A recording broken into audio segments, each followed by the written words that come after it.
Prolog is very well suited for cryptography. This is the practice and study of secure communication, from kryptos, hidden secret, stemming from cryptein, to hide, to conceal, and graphein, to write.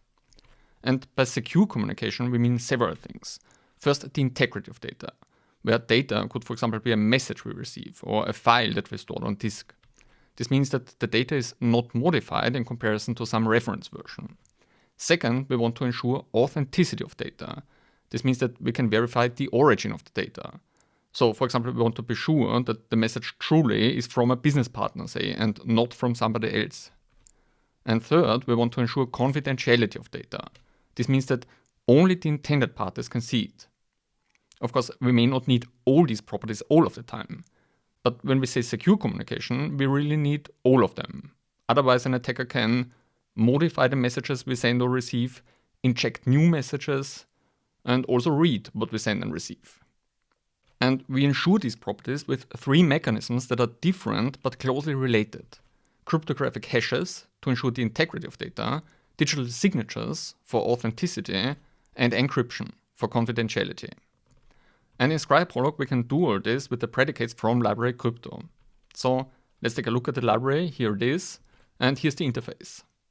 So we'll discuss now in this order crypto data hash for hashes, the at 25519 predicates for signatures, and finally these two predicates for encryption and decryption. And one important point for all these predicates is we represent our data as lists of characters. And we call a list of characters also a string. For instance, the string hello is a list with 5 elements, 1 atom per character. This is a very good representation because it's readable, convenient to write, and in addition to that, Prolog also stores strings very compactly internally. And in Prolog, each character has an associated character code. And the ISO standard also prescribes that there be a collating sequence, which is an implementation-defined ordering defined on a set of characters. And in Prolog, the collating sequence is simply defined by Unicode. This is a natural choice because in Unicode, each character has a code point.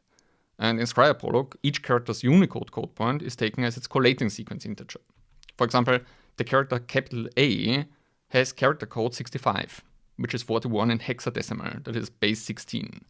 Or the character U has character code 252, which is FC in hexadecimal.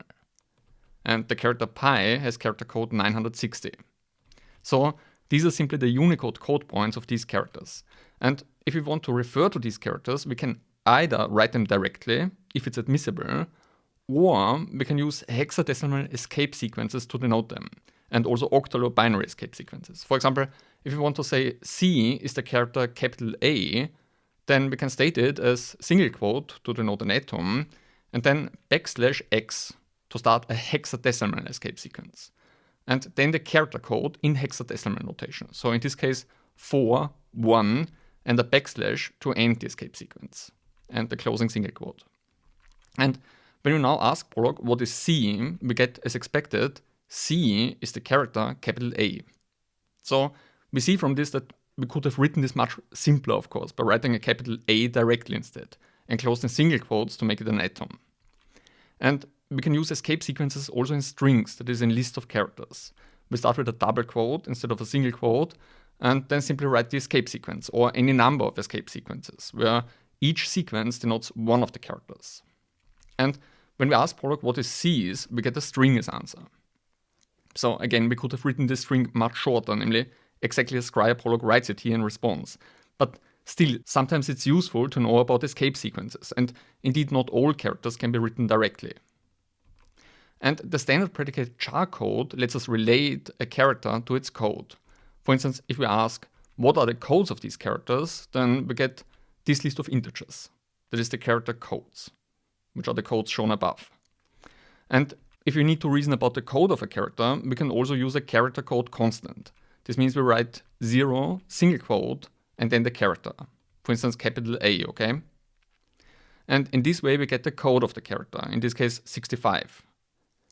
So that's a quite strange syntax, and moreover, if this syntax occurs in a program, then it's a sure sign that the program can be improved, because we can always use the character directly, for instance, like this. So rather than using character code constants, change your program to reason about characters. So we forget this. Now, as regards cryptographic routines, they tend to operate on sequences of bytes. And there's a mapping between character codes and sequences of bytes. And the mapping is implementation defined. And a character code may also correspond to more than one byte. For instance, ChaCha20 Prolog uses UTF-8 encoding to store characters as sequences of bytes. And we can also ask ChaCha20 Prolog about the UTF-8 encoding of a string with char's UTF-8 bytes. For instance, our string from above corresponds to this sequence of bytes. And UTF-8 is also the default encoding used by library crypto. This means that if you specify a string, then the predicates operate on the UTF-8 encoding of that string.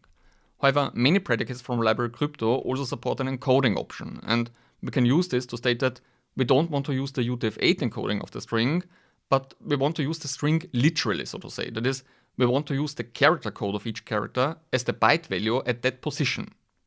And of course, this only works if all characters in the string have codes that are in the admissible range of values for a byte, namely between 0 and 255. And if you use the encoding octet option, then the bytes can also be specified as a list of integers instead of a list of characters, okay? So let's start with hashes. A cryptographic hash function maps data to a digest, also called hash value or simply hash. And a cryptographic hash function should be quick to compute and infeasible to invert. So in other words, if we know only the hash, then it should be infeasible to find data that yields this hash. This property is called pre-image resistance. And in addition, it should also be hard to find two different messages that have the same hash. This is called collision resistance. And ideally, already small changes in the data should lead to big changes in the hash value. So if you have such a function, then we can use it to ensure the integrity of data, because if the data is changed in any way, then the hash will very likely also be different. And collision resistance of the hash function implies that it's unlikely that a different message with the same hash can be found. This is called second pre-image resistance. So hash functions play a very important role in cryptography, and library crypto provides the predicate crypto data hash to compute the hash. It takes three arguments: the data as input, the hash as output, and a list of options. And with the algorithm option, we can specify the hash function we want to apply. And if we specify a variable, then the library will automatically use a cryptographically secure default algorithm and unify the variable with the algorithm that it used. And as mentioned, the encoding option can be used to choose how the data is converted to bytes, either UTF-8 encoding, the default, or by using the Unicode code point of each character as the byte value. So for instance, let's ask for the hash of the string hello, letting the library use the default algorithm. And in response, we get the computed hash as a string. And this predicate guarantees all the properties we mentioned above. For example, if we just slightly modify the data, say write hello with an uppercase H, then we already get a very different hash. Now, the default algorithm may of course change in the future. So let's use the algorithm option with a variable to get to know which algorithm was actually used by the library. It's a variant of SHA-2. And we can specify any supported algorithm, such as the ripe message digest, which is, for example, used as part of the address generation in Bitcoin. And we see from these interactions that a hash is specified in base 16 encoding, which is a very common convention for hashes. And we can use hex bytes to relate such a, one could call it, hexadecimal string to a list of bytes, that is integers. So that's a predicate that's also provided by library crypto, and it only requires that one of the arguments be instantiated. For example, let's compute the hash as before, and then use hex bytes to relate the hash to a list of bytes. So this is an example where the hash is given, and we obtain the list of bytes. And we can use hash functions for many things. For instance, let's take a look at proof of work. This idea is used, for example, by the cryptocurrency Bitcoin. And in Bitcoin, users generate transactions, such as A sends 12 Bitcoin to B. And a set of transactions is stored in a block. And blocks must be mined. This means that someone, a so-called miner, must find a block whose hash starts with a certain number of 0 bits. And One way to find such a block is to try different values for the nonce.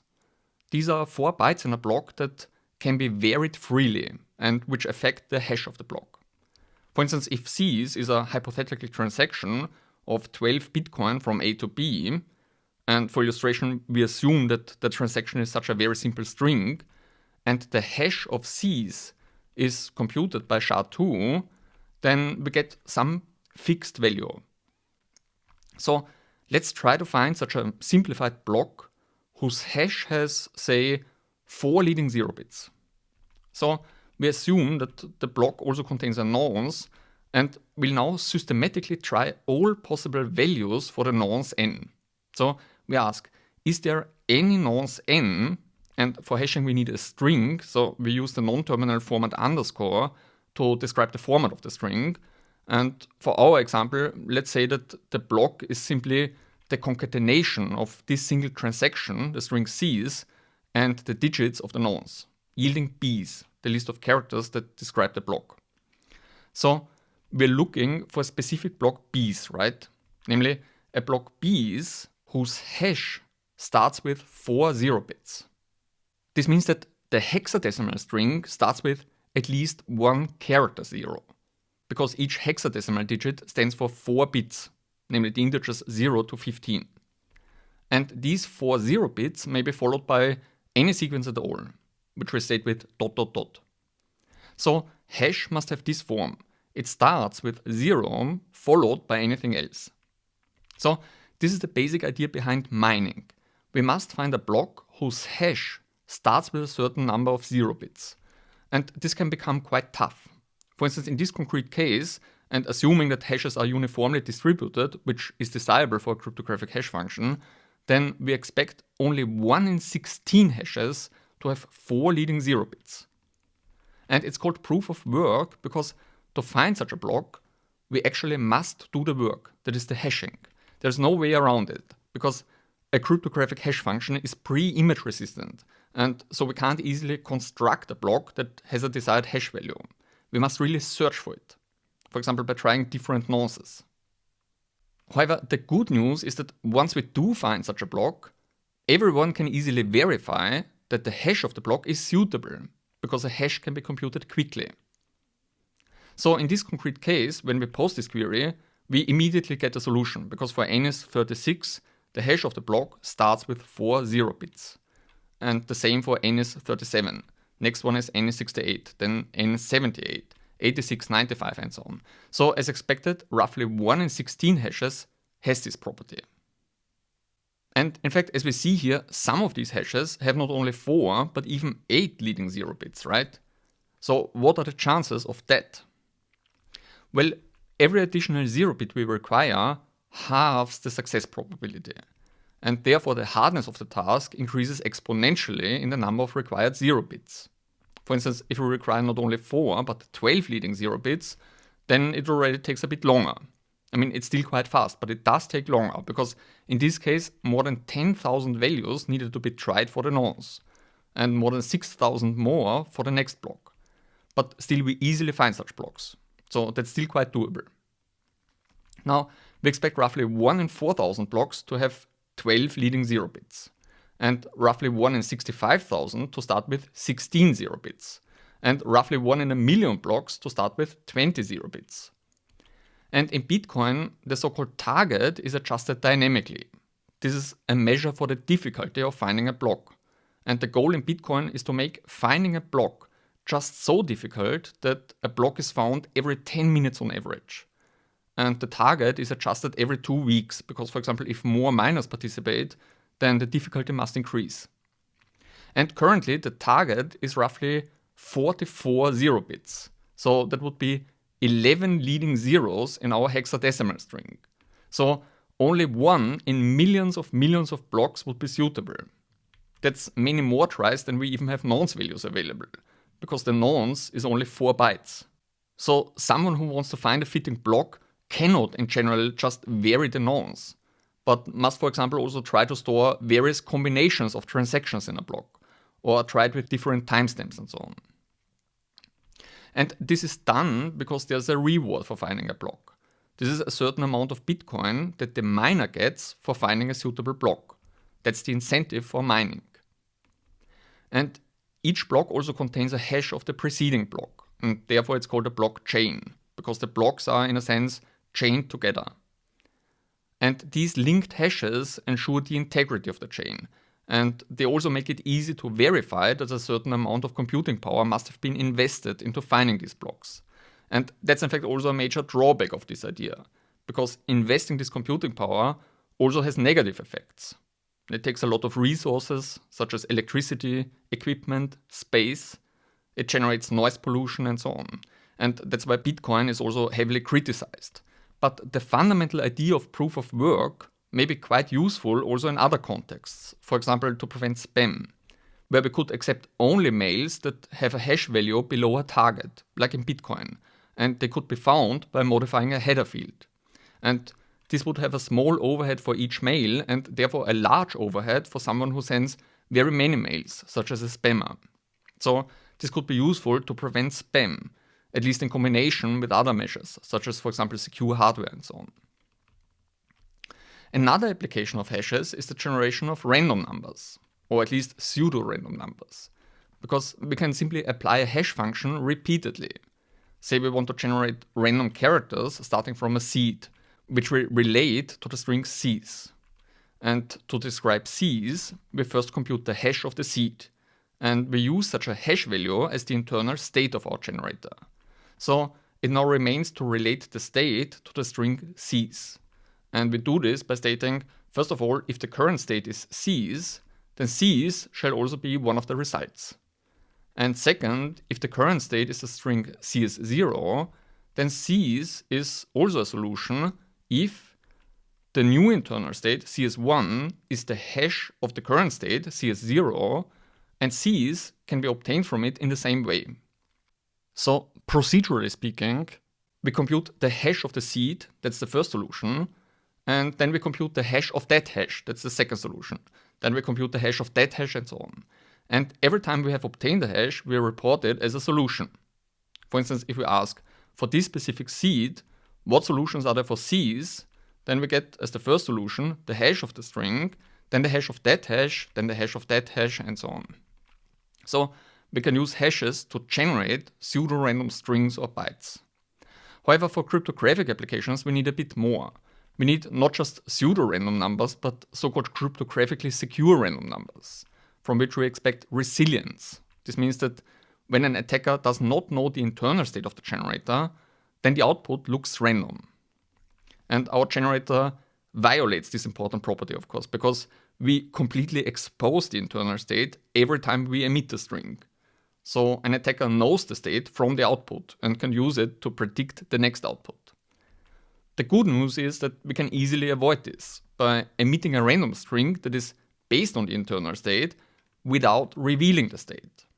And we can do this, for example, by modifying the state a bit, such as prepending the character R followed by the state, and use the hash of that string as the output.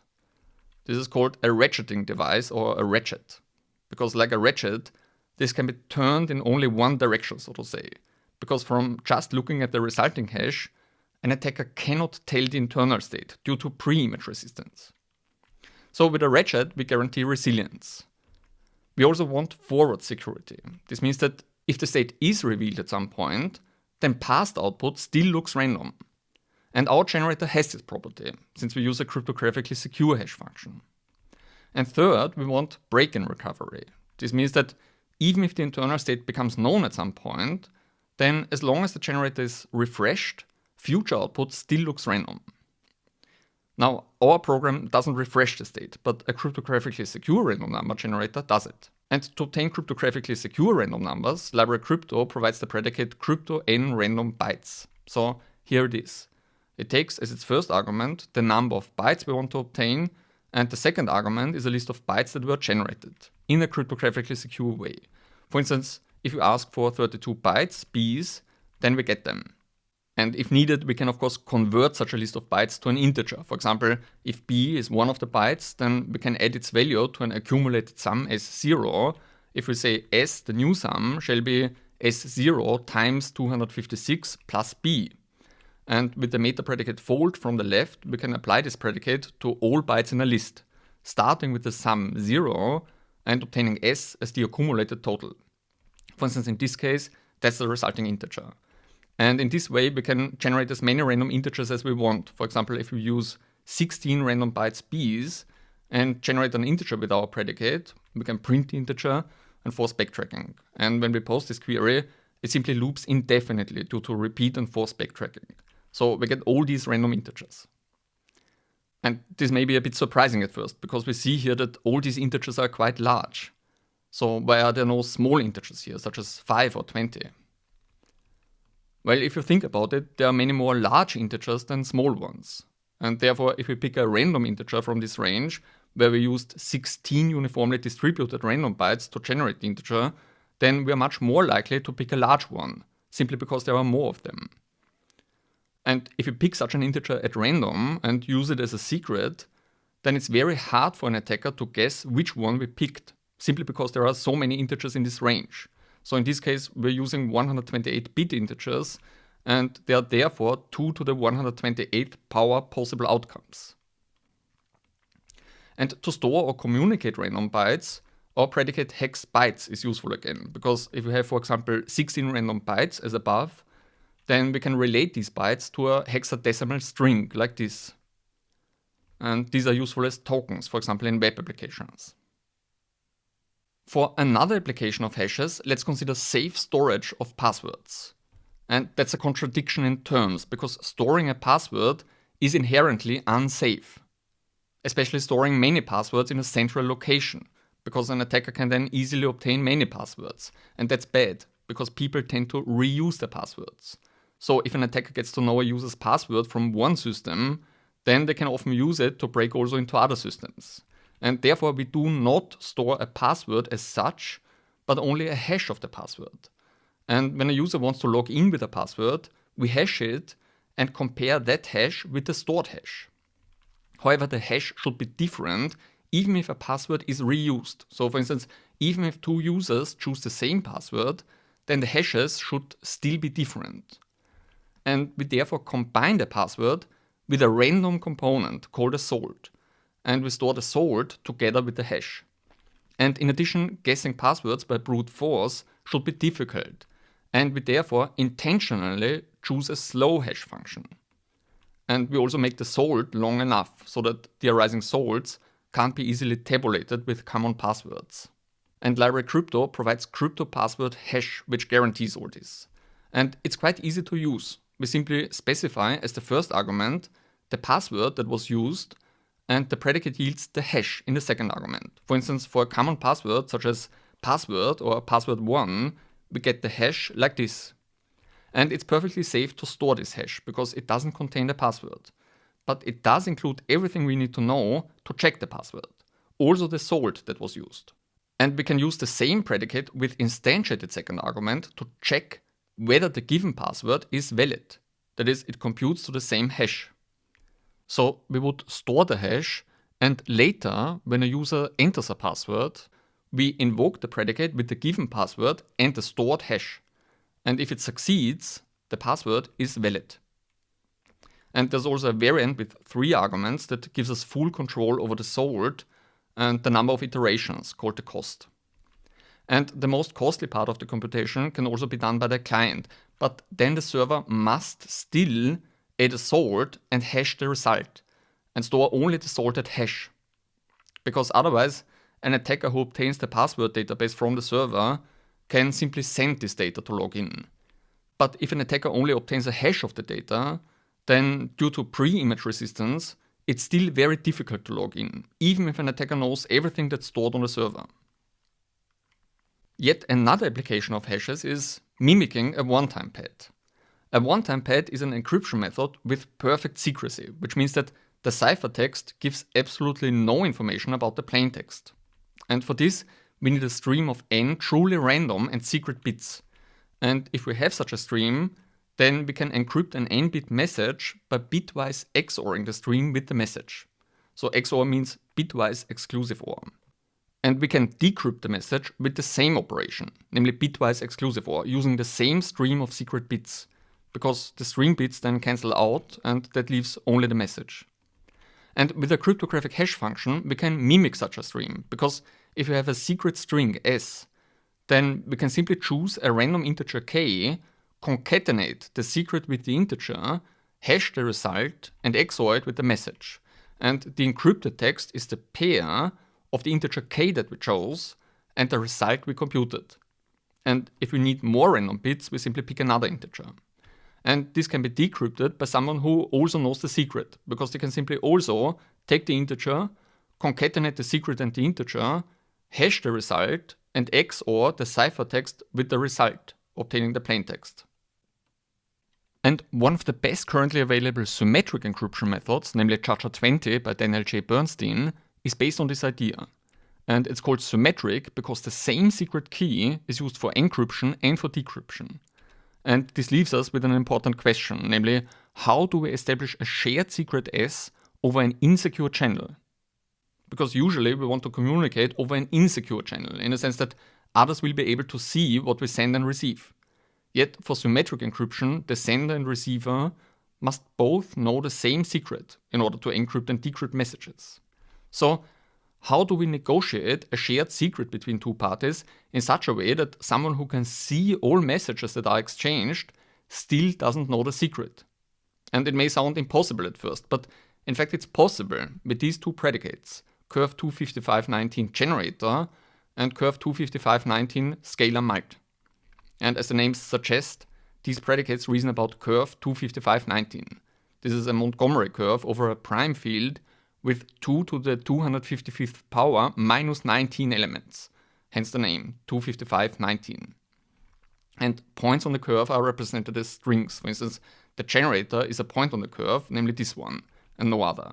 So this \t here, of course, stands for a certain integer, namely 9.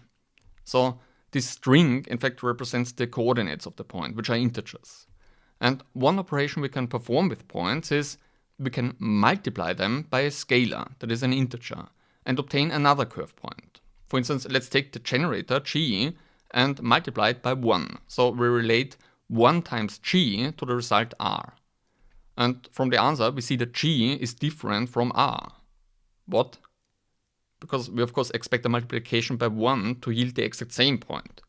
Now, the reason for this is that the implementation of curve25519 enforces a few properties of the scalar, namely the properties described in the paper. To quote, bit 6 of the last byte in the scalar must be set to 1. So, since the last byte is the most significant and bits 0, 1 and 2 of the least significant byte are cleared, it follows that using 1 as the scalar corresponds to using 2 to the 254th power as the scalar. And indeed, if we use that value as the scalar and multiply the generator g with that and ask, does this yield the same result r as above, then this succeeds. So this is equivalent to using 1 as the scalar. And further, if we add, for example, 8 to the scalar, then we get a different result. So let's call it q, and we see now that r is clearly different from q. And we can use many other integers too, of course. For instance, what about this one? We get another point on the curve. And importantly, scalar multiplication can be performed very efficiently, but inverting the operation is believed to be hard. That is, given only the generator and the resulting point, it's believed to be infeasible to compute the used scalar for sufficiently large integers. So, for instance, in this case, if we're given only the generator and the point q, then it's hard to determine that this was the used scalar. And it gets even harder if you use larger scalars, such as, say, with twice as many digits. And also importantly, for any two scalars a and b and any point g, we have a times b times g is the same as a times b times g. And due to commutativity of integer multiplication, that's of course the same as b times a times g. And that in turn is the same as b times a times g. So in other words, we can first multiply the point g with b and then multiply the result with a, or we can first multiply g with a and then multiply the result with b, and we get the exact same resulting point in both cases. That's because scalar multiplication is a shorthand notation for repeated addition of points, namely k times the point g means that we compute g plus g plus g and so on exactly k times. And importantly, addition of elliptic curve points is associative. And therefore, the A-fold addition of the point B times G is exactly the same as the B-fold addition of the point A times G, because we can regroup the additions due to their associativity. And now the point. These properties allow two parties, A and B, to negotiate a shared secret as follows. Well, on the most basic level, they agree to use the same elliptic curve and its generator point G. And as the first, in a sense, active step, A picks a random integer, multiplies it with the generator point G, and sends the result to B. And B also picks a random integer, also multiplies it with the generator, and sends the result to A. Now, both parties have one random integer only they know, and one point that they got from the other party. So A computes the scalar product of the integer it picked with the point it received from B, yielding the point A times B times G. And B computes the scalar product of the integer it picked with the point it received from A, yielding the point B times A times G, which, due to the equation above, is the same point that A computed. And this point, which both parties now know, is the shared secret. And importantly, only A knows the integer it picked and only B knows the integer it picked. The integers are never sent. Only the computed points are sent, and possibly also intercepted by attackers. Now, the beauty of this approach is that even if an attacker gets to know everything that's agreed and sent between the two parties, namely the used curve, its generator point, and the computed scalar products, then the used scalars and also the shared secret remain infeasible to compute. At least it's conjectured that this is infeasible, because the computational Diffie-Hellman assumption is conjectured to be true in the elliptic curve group. This means that even if one knows the point A times G and the point B times G, one still cannot easily compute the point A times B times G. So that's why S is called the shared secret, because only the two parties, A and B, know it. And for convenience, we can actually specify a scalar not only as an integer, but also as a list of bytes. And these bytes can be anything at all. For instance, we can simply ask for 32 random bytes A's and the generator G, and then compute A's times G to obtain the point P. And on a general note, the fact that such an approach is possible at all strikes me as highly remarkable. I mean, just consider how deep this is. An eavesdropper who sees everything the two parties exchange still cannot tell the shared secret, even though after this negotiation, both parties know it. So I consider it to be extremely remarkable and surprising that it's possible to communicate a shared secret in public, so to say. And I wonder if that's a necessary feature of reality, and if this follows from some other fundamental property, or if there could be a world where we cannot communicate shared secrets in this way. In any case, this is a particular instance of the so-called Diffie-Hellman key agreement protocol, namely elliptic curve Diffie-Hellman key exchange, ECDH, and specifically ECDH over curve 25519, abbreviated as X25519. And this is considered to be very secure, providing about 128 bits of security. This means that an attacker would have to perform 2 to the 128th power operations to break it. And X25519 is widely used in practice. For example, many web pages use it for HTTPS to negotiate a session key for perfect forward secrecy. So, using just two predicates from library crypto, we can also provide this for our Prolog applications. And in fact, library crypto doesn't only support curve 25519, there are also other elliptic curves with associated names, and we can use these other curve-related predicates to reason about them. And in fact, one can also quite easily implement reasoning about elliptic curves in Prolog. For instance, included with Bitcoinolog, you'll find ECClog.pl, which implements the most important operation for ECDH, namely multiplication of a scalar with a curve point. Here it is. It uses a so-called Montgomery ladder to mitigate timing attacks, and it defines doubling of points and addition of 2 points. It also has validation code, because for some types of curves, we must, for security reasons, check whether a given point is actually on the curve. And it contains 2 predefined curves with different parameters. And the first of them is not secure because it's too small and it should not be used, But the second is, for example, used by Bitcoin, and it's considered secure. But it lacks some of the nice properties of curve 25519. So if you can choose, use curve 25519, which, as mentioned, is considered to be very secure. And what do we actually mean with secure? Well, there are several types of security. What we mean specifically here is that the protocol is considered secure against eavesdropping, and specifically passive eavesdropping. This means that someone who just sees the traffic between A and B can't tell the negotiated shared secret.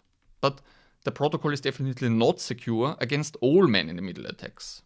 Eavesdropping is just one particular form of a man-in-the-middle attack, because if two parties, A and B, want to communicate securely, then they can use ECDH to negotiate a shared secret S, which only they know. And an attacker that only passively listens to the channel doesn't get to know S.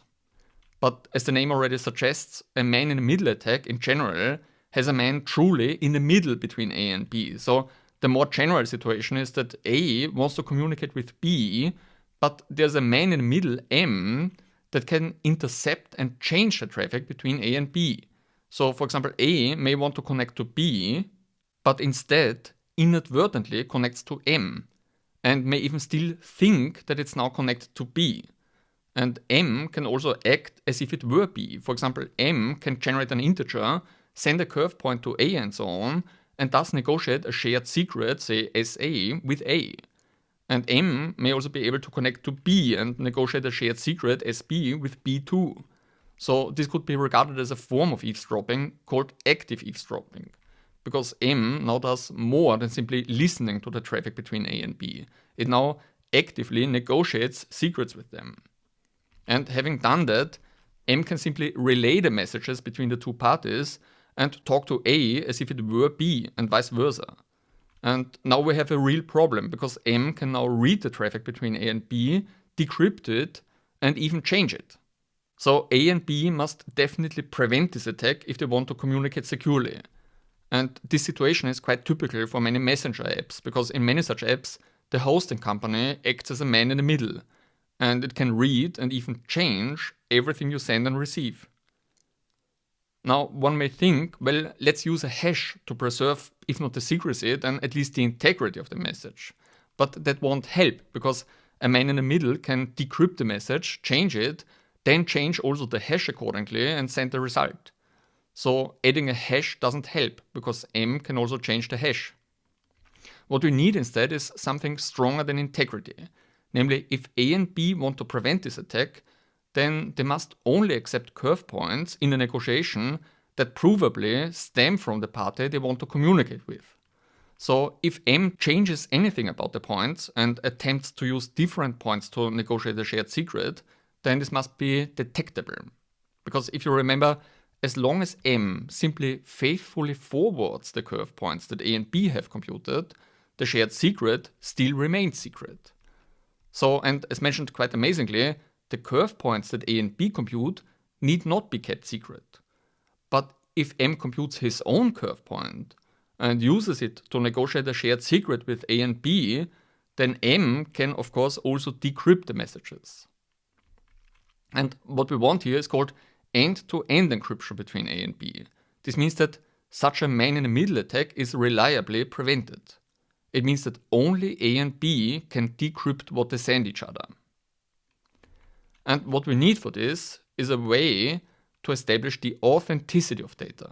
This means that the data is what it was when it was under the control of a specific entity.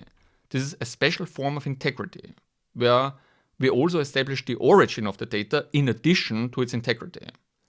And digital signatures allow us to do this. We use an algorithm called add25519 to sign data and to verify signatures. This is a version of the Edwards curve digital signature algorithm, add-DSA, and it uses an elliptic curve that's birationally equivalent to curve 25519.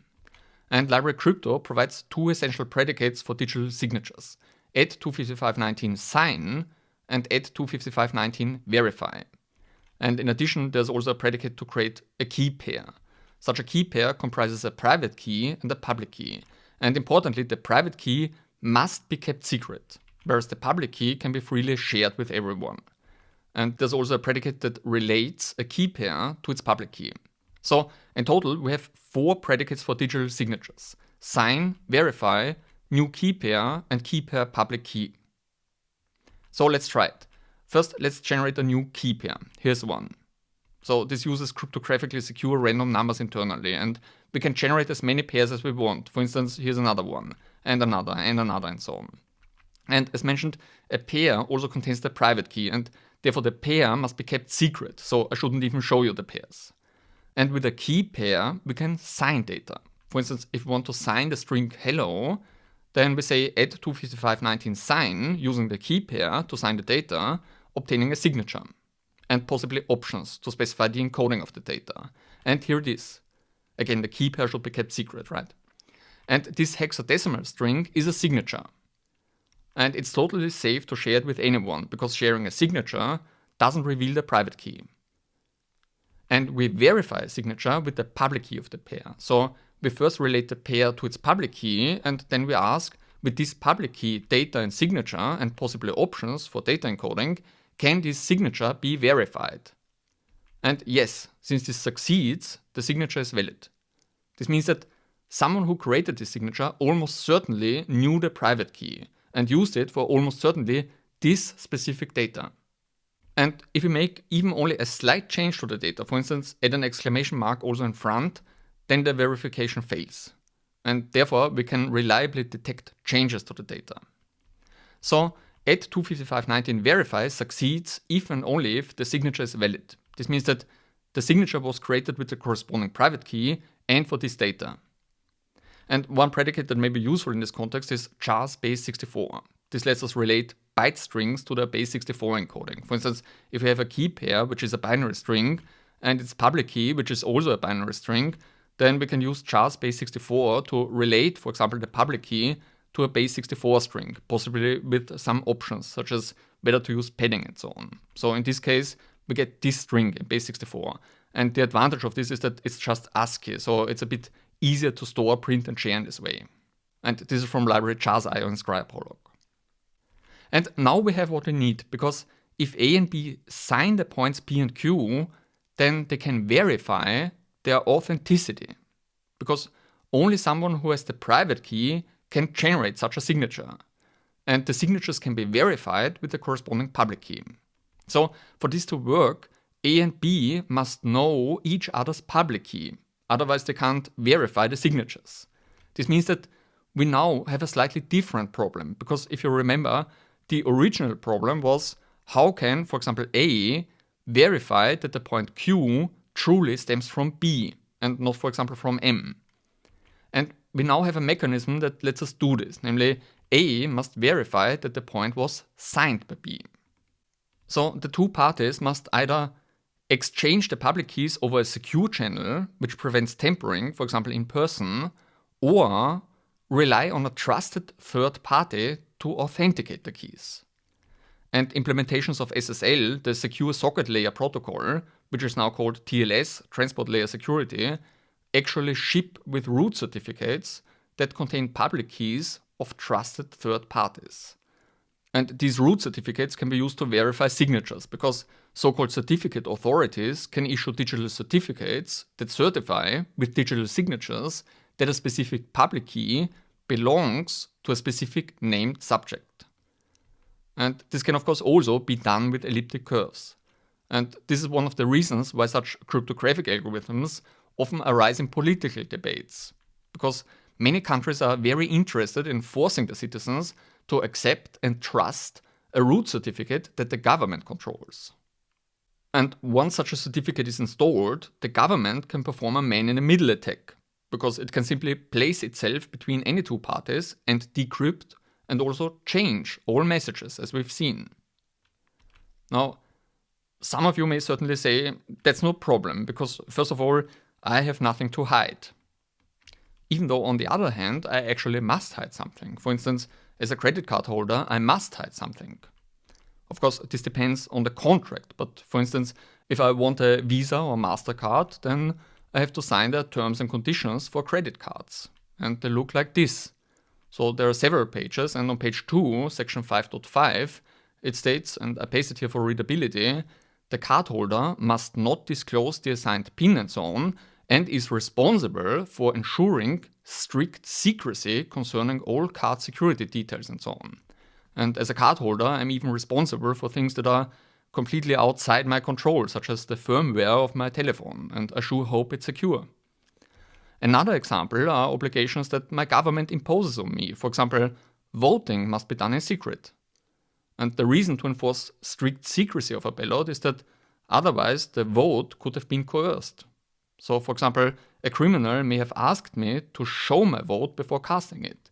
And to rule that out, the vote must be cast in secret. Another example are pins and passwords for electronic IDs and so on, and also some professions require strict secrecy. For instance, lawyers, medical doctors and so on. And the attorney-client privilege is even one of the oldest privileges for confidential communication. And the reason for it is that clients should be able to make full and frank disclosures to their attorneys in complete safety so that the attorney can represent the client most effectively. Or protection programs for whistleblowers, witnesses and so on. So just because you're currently maybe not on the FBI's most wanted list doesn't mean that you are now in an embryonic state where you have no professional obligations or civic duties. And you will run into many situations like this where you must hide something, for example, because a contract requires it. Now, one may of course say, okay, I actually must hide something, but surely not from the government, because I trust my government. It will keep all these secrets safe too. And that may be the case. However, we must also take into account that what's allowed today may be forbidden tomorrow. For instance, if you have a certain religious belief or contact with a few soon-to-be suspicious friends, or you told a few very funny jokes, then maybe that's not a problem today, but a future government may find these things a bit problematic, to say the least, even in your own country. And when democracies turn into authoritarian regimes, that's called democratic backsliding. And this can happen in various ways, via coups or weakening the judicial branch, often by manipulating elections or assaults on the press, bribing the press and so on. So knowing that this phenomenon can occur, you will likely be extra careful and self-censor your communications with even your closest allies, and eventually also self-censor your thoughts. So to prevent such a dystopian future, we need unbreakable encryption. Nobody should be able to read what we send and receive unless we want them to. We have a fundamental right to privacy, and that's a really basic human right. And it's necessary for the protection of human dignity, secret voting, fair trials, safe online banking, witness protection programs, and so on. And therefore, let's now discuss encryption in more detail, specifically symmetric encryption, which means that the same key is used for encryption and decryption. And we've already seen one way to do this, namely, if you remember, with cryptographic hash functions. And we left off here, where we asked, how can we establish a shared secret over an insecure channel?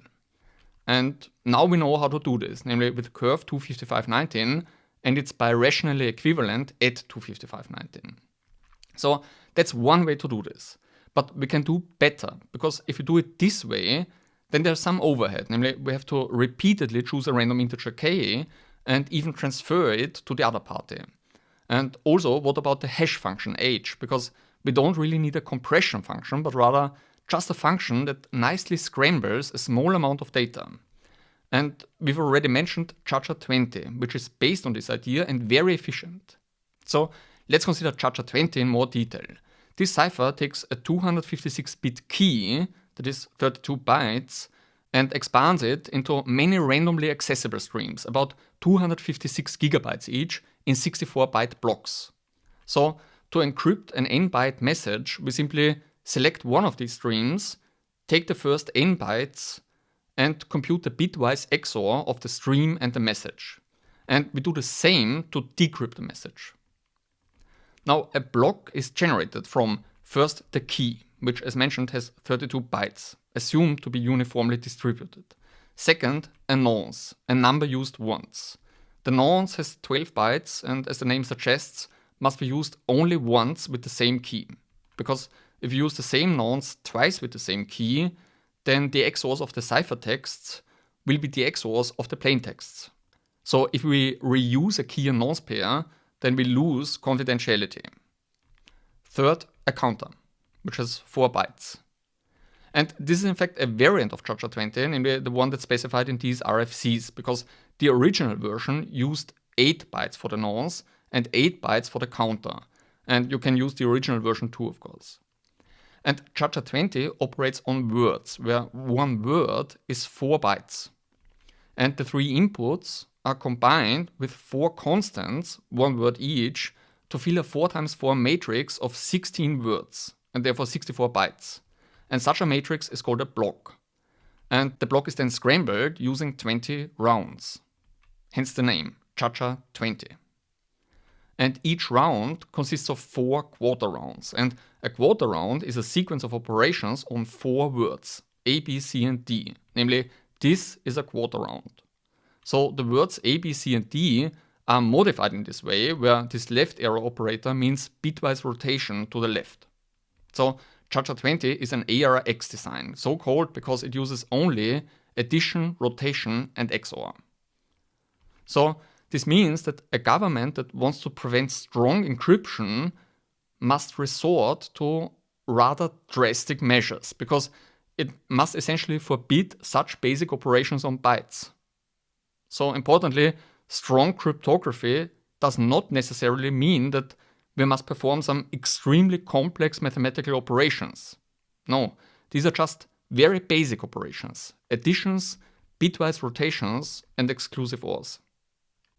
And a major attraction of these operations is that they can be easily implemented in constant time. So generating a block reveals nothing about the key, except maybe if you look very deeply into the hardware, measure its power consumption and so on. For example, cache timing attacks are prevented. That's in contrast to AES, the Advanced Encryption Standard, which is very prone to timing attacks because it uses the secret key for lookup. So 4 of these quarter rounds form a round, and we do it like this. Every odd round uses the columns of the matrix as A, B, C, and D, and every even round uses the diagonals of the matrix, okay? For instance, if this is our block, and we are in an odd round, that is 1, 3, 5, and so on up to 19, then A, B, C, and D are in the same column. So the first quarter round updates the values in the first column, and the second quarter round operates on the second column, then the third, and finally the last column. So in total, that's 1 odd round. And every even round operates on the diagonals. In an even round, the first quarter round uses A, B, C, D, the main diagonal, then this diagonal, then this one, and finally like this. And that's a complete even round. Now, to start, the initial state is, let's show the bytes, the first 4 words, that is 16 bytes, are filled with predefined constants, which are always the same. So we have 4 constants.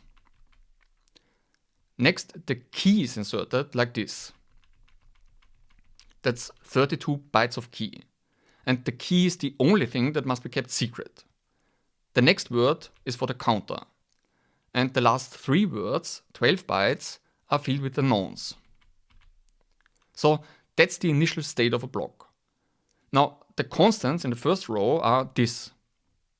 And strings are always interpreted in little endian form. This means, and as the name does not suggest, that the sequence starts with the least significant bit and ends with the most significant bit. So, for instance, you'll notice that the constants are in fact the string expand 32 byte k in little endian form, because we see the first 4 bytes in reverse order as the first word in the block. Then the next 4 bytes in the second block and so on. Now, on this initial block, we perform the 20 rounds we mentioned to scramble the block. And after these 20 rounds, the resulting block is added to the initial matrix so that the operations are not invertible. And the result of this is a 64-byte output block, which looks random, like in a one-time pad. And we use it for encryption, as explained. So an important takeaway here is that straightforward operations yield very secure and very efficient encryption. And that's a bit counterintuitive maybe, because one may think that secure encryption must involve an extremely complex algorithm that nobody understands, but it doesn't. This simple algorithm yields, by all contemporary standards, unbreakable encryption. So let's do an example. Say where the key is 0, 1, 2 and so on up to 31. And the nonce is, for example, this. And we start with an all zero counter, 4 0 bytes. So initially the matrix is first the 4 constants as mentioned, then the key, 0, 1, 2 and so on in little endian encoding, 8 words. Then the counter. And finally the nonce, 12 bytes.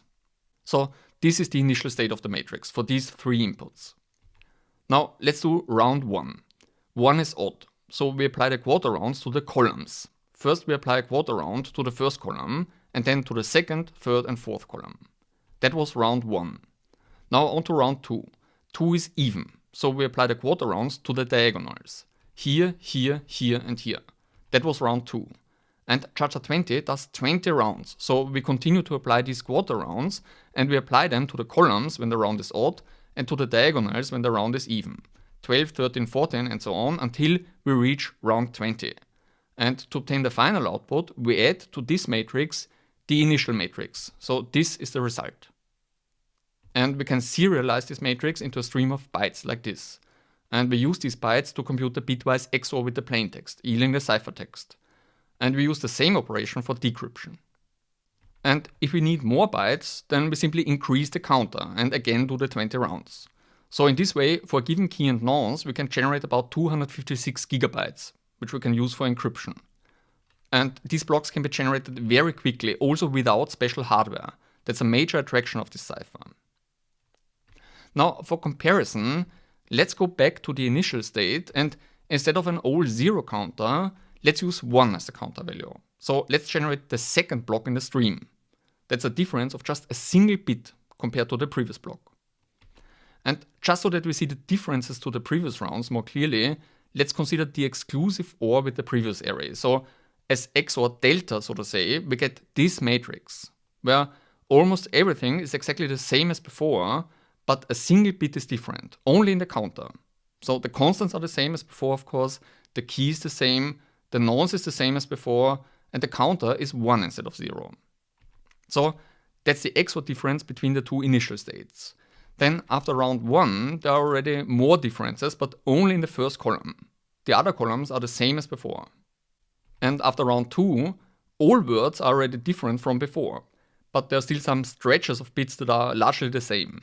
And after round 3, there are already more differences. And as the rounds progress, the two blocks look very different indeed, 12, 13 and so on up to round 20. So that's the XOR difference between the two final outputs, and we get a completely different output block. And we see from such considerations that ChaCha20 provides excellent diffusion, because a difference in any single bit in either the key, the nonce or the counter spreads to all words of the output in the random looking way. Now, how would we implement ChaCha20 in Prolog? Well, what we must implement is certainly the application of a quarter round. This is straight from the specification. And interestingly, we can map these instructions very directly to a list of Prolog terms.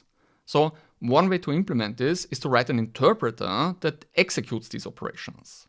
And Prolog is very well suited for writing interpreters. Now, the quarter round must be applied to the columns in every odd round and to the diagonals in every even round. And one may think that implementing this in Prolog is going to be super tedious, right?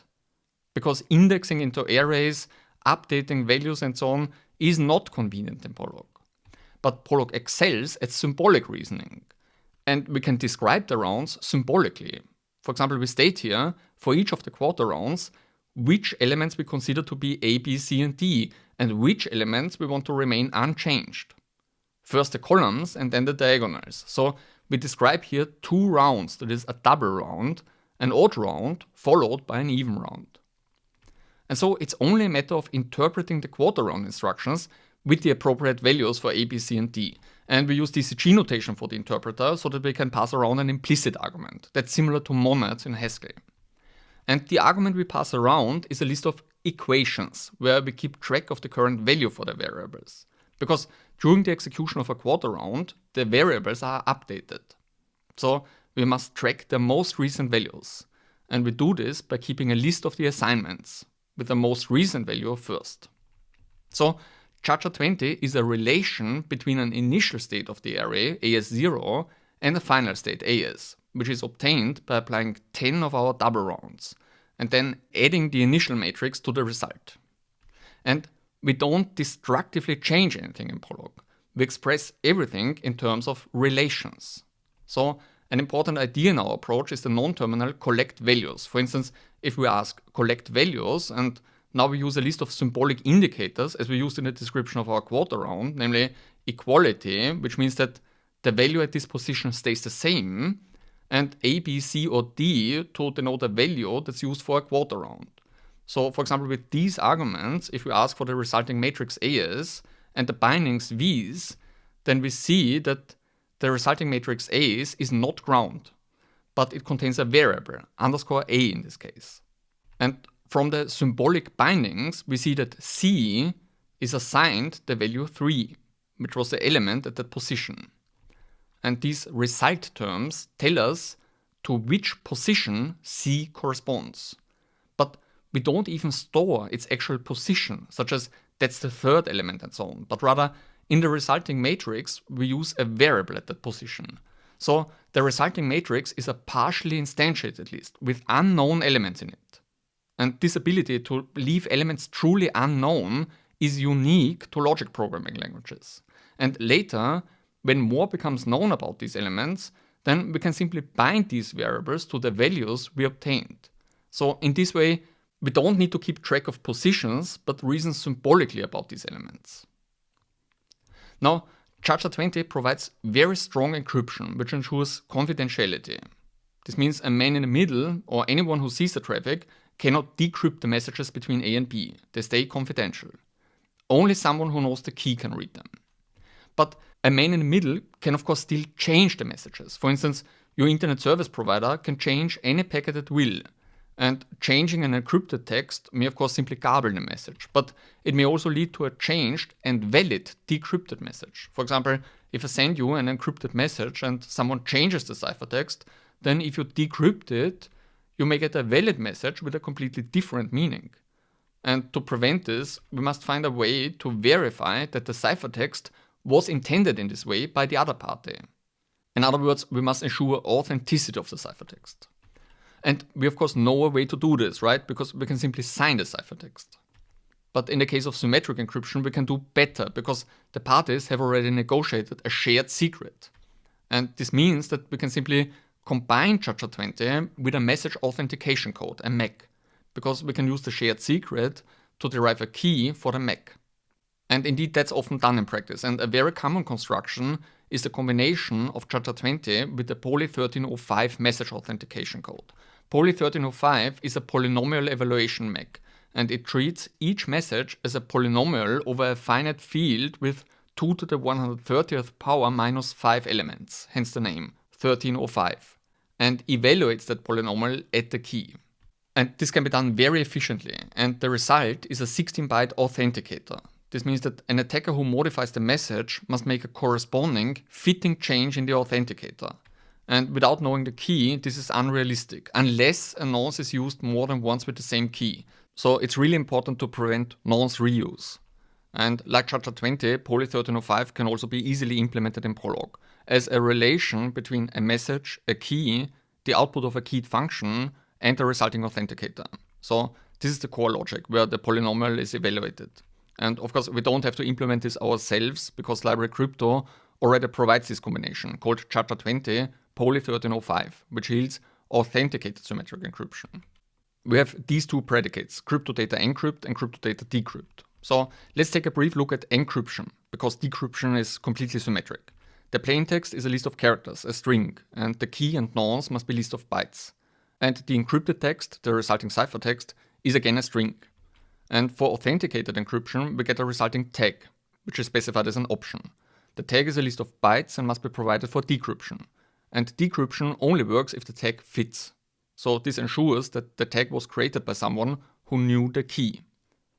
And one interesting option is AAD. This is for authenticated encryption with associated data, AEAD. This additional data is authenticated but not encrypted. And this can be useful if the data either need not be secret or need not even be sent. For instance, we can use it to prevent replay attacks, where an attacker simply takes an old encrypted message and without knowing what it even means, sends it again. Because if we specify as additional authenticated data, for example, a text of the form, this is message 1, this is message 2 and so on, and ignore messages that were already encountered, then this prevents a replay attack. So this additional data will influence the tag, but it will not be encrypted. So let's do an example encryption. We encrypt a plain text obtaining a ciphertext, and to check it, also decrypt the ciphertext. And if we post this, we see that it succeeds. And since we used ChaCha20 Prolog 1305 for authenticated encryption, we had to specify the tag we got also for decryption. And in this case, that's the ciphertext, a list of characters with no detectable connection to the plain text. And even though ChaCha20 is very secure, even better constructions are possible. For instance, XChaCha20, which provides longer nonces, reducing the risk of reusing a nonce. And Blake 3 for authentication, which makes nonce reuse not that problematic. So I ask you, please contribute, add bindings for better constructions and so on. Now, we know almost everything we need to know, but one key question, so to say, still remains. Namely, from where do we get the keys and nonces? Well, we could, of course, generate them randomly. That's the most secure way. But I, for example, can't remember a truly random key and nonce. And so we generate the keys from other data by using a hash-based key derivation function, HKDF. Because we're often in a situation that we have a shared secret, such as a curve point, and want to use that to generate a key and a nonce. And in CryptoProlog, we do this with crypto data HKDF.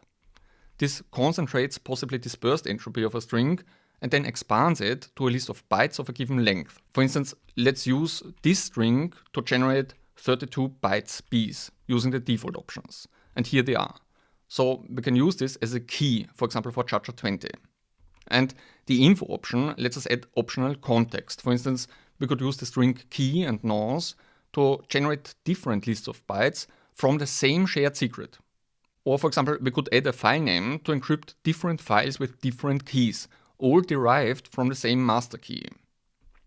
And via options, we can also specify an algorithm, a sort, an encoding, and so on. And in this way, we can create keys and nonces from points, hashes, and other data. For instance, if you remember, after the elliptic-curve Diffie-Hellman key exchange, A and B both know a shared secret S, a point on the curve. And they can use HKDF to derive the same key and nonce from S. Or as another example, we can use CryptoProlog to encrypt files with passwords. And one way to do this is to first hash the password and then derive a key and a nonce from the hash. Now, why do we use a hash and not a password directly? Well, as mentioned before, we intentionally use a slow hash to make brute force attacks as difficult as possible. And also, we add a sort so that even if a password is reused, the hash will be different. And we simply store the sort also as part of the output. So in total, we have a password and a sort is hashed with a slow hash function, and from that we derive a key and a nonce. And the red parts must be kept secret. So the password, the hash, and the key must be kept secret, and the rest can be safely made public. And I've written a short Prolog program that does this. You can download it from this page. So if you take a look at the source code, we see the main logic here as a DCG, describing an encrypted output. So we see a salt is generated, then a salted hash is derived from the password using a deliberately slow hash function. The key and nonce are derived from the hash, and finally the string is encrypted. And we can easily apply this to an Emacs buffer. For instance, we can simply encrypt this very buffer, and we can choose any password we like. For instance, this is a short password, which is bad, because a password should be long. So let's use a much longer password. And it now hashes the password, derives the key and nonce from the salted hash, and encrypts the buffer with the key and nonce. And here's the result. So we see that the cost, the tag, and the salt are stored all as Prolog facts, and the ciphertext is encoded in base 64. So we can also easily print it, send it by mail, and so on. Okay, now let's take a short look at transport layer security, TLS.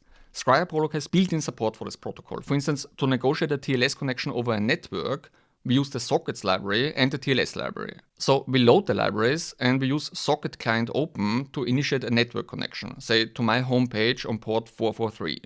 And we get a stream 0, that we can use for reading and writing with the default options. Now, to negotiate a TLS connection, we first create a client context, where we specify the host name, because that's used for certificate verification. And with this context, we can negotiate a TLS connection over the network stream, and we obtain a new stream. And that's all. And from now on, this resulting stream can be used for secure communication. And we don't even have to do this manually, so to say, because, for example, HTTP open automatically negotiates a TLS connection if the HTTPS scheme is specified. So, for example, with the library loaded, if we specify HTTPS to connect to this host, 443 is the default port for the scheme, then we get a stream S that we can use for secure communication. And by secure, I mean TLS guarantees authenticity and confidentiality, and both are critically important. In particular, confidentiality alone is not enough. That's a common misconception, and I've seen it in various projects. For example, if they run a web page that hosts only free software. We have nothing to hide, right? Well, that may be the case, but what did you actually intend to send? Because a man in the middle can simply pose as you and serve malicious software instead. And many people are interested in this. Some may, in a sense, only be interested in what you read. And many are interested in changing your traffic. For example, many very smart people thought long and hard about the toughest challenges humanity is facing and asked, how can we benefit the world the most? And the solution they came up with is injecting ads into traffic and selling ads based on the personal data they collect about us. So there's great interest in surveillance and ad injection. And the weakest link here is, again, the certificate authorities. So it comes down to the question, which certificate authorities, if any, can we truly trust? Because we need them to reliably tell us which public key belongs to a host. And if they lie about it, then we don't know who we are really talking to. Finally, let's discuss the design a bit. Library Crypto uses two basic ways to represent data. First, strings, that is, lists of characters. They are used in several ways. To store UTF-8 encoded text, for byte strings, where each byte is denoted by the character code at that position, and hexadecimal strings, for hashes and signatures. And the second representation is bytes, that is, lists of integers. And the main reason for using strings is that in CryptoProlog, strings are an ideal representation for large amounts of text because they are so compact in memory. And that makes them ideal for encryption and decryption, where we often need to reason about large amounts of data, often many gigabytes. And hashes and signatures are very commonly stated as hexadecimal strings, so that representation is natural. And curve points are also stored as strings because we often use them as inputs for the hash predicates. So strings are a quite natural and versatile representation for these cases, but for key pairs and public keys, the choice is less clear. And the main reason I'm using strings for them instead of bytes is that they, in a sense, mean something. Whereas I'm using bytes for things that are or ought to be random, such as keys and nonces. And therefore, crypto n-random bytes also generates a list of bytes and not a string. But I could have used bytes for key pairs and public keys too, of course. And in fact, I'm still not entirely sure whether this design is perfect. But luckily, it's very easy to convert between these representations because we can simply use char code to relate a list of bytes to a list of characters. So all in all, I think these predicates are quite easy to use and the data representations are reasonably natural. Lists of characters and lists of bytes. Bytes for the more random things and strings if the data, in a sense, means something. And if you are a Prolog implementer, then maybe you could consider providing these predicates in your system too. Because I think they cover the intended use cases quite well, and you can use Library Crypto by adding this directive to your programs. And of course, if you have any comments or questions, please let me know anytime or use, for example, the CryptoProlog discussions. Now, one other point about design. 4 of the algorithms we've seen are designed, or at least co-designed, by Daniel J. Bernstein, also known as Dan Bernstein. X25519, ED25519, Poly 1305, and ChaCha20, in chronological order of their publication. And Dan Bernstein also wrote a lot of other software, such as QMail. And his designs, especially the cryptographic algorithms, are remarkable because they are often very simple and elegant, they prevent many kinds of attacks, and they can also be implemented very efficiently, often using deep mathematical insights in the design phase, but still very simple to understand and implement.